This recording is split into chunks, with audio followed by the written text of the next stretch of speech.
I'm Joni Jackson, Director, Environment Policy Development and Monitoring, acting in the Environment and Risk Management branch.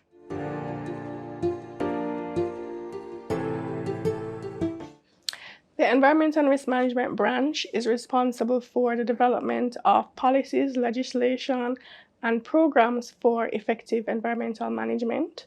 And we provide policy guidance to the Minister, the Executive Branch, and other statutory bodies, as well as carry out focal point responsibilities under a number of multilateral environmental agreements. The natural environment is critical to economic development, and this is identified in Vision 2030 as Goal 4 is Jamaica has a healthy natural environment. The natural environment provides a variety of goods and services, and it also provides functions such as mitigating floods, providing water resources, climate regulation, and also providing recreational spaces.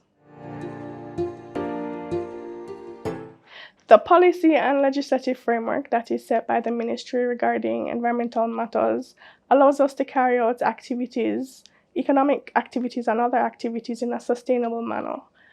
And in so doing, we preserve our natural resources for future generations. The work that we do also ensures that these activities that we carry out have as little impact on the environment as possible, for, by example, setting standards for discharges to the environment.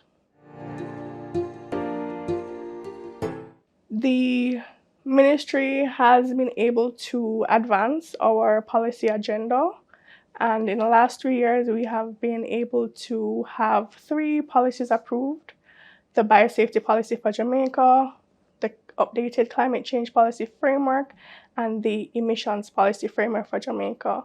In addition, we have a draft watersheds policy, which was approved as a green paper earlier this year.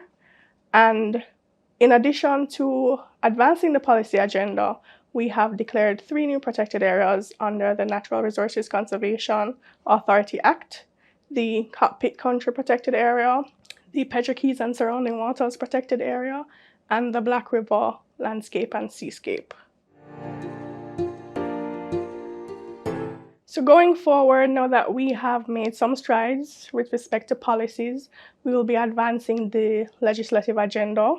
We'll be pursuing amendments to the Forest Act, which is already in train, the Natural Resources Conservation Authority Act, the Wildlife Protection Act, and the Watersheds Protection Act once we have an approved watersheds policy.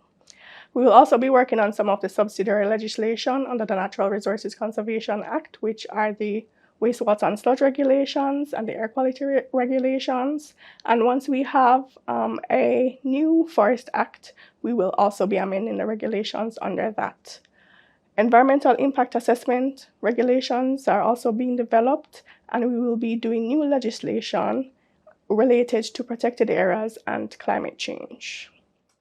At the last meeting of the Convention on Biological Diversity, the Conference of the Parties in December 2022, a new global biodiversity framework was approved, the Kunming-Montreal Global Biodiversity Framework, and it sets new global targets related to biodiversity.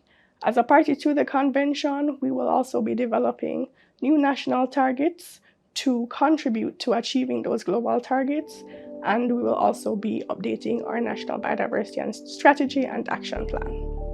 The government of Jamaica, through the Ministry of Economic Growth and Job Creation, is protecting our natural resources, thereby creating a sustainable environment. Up next.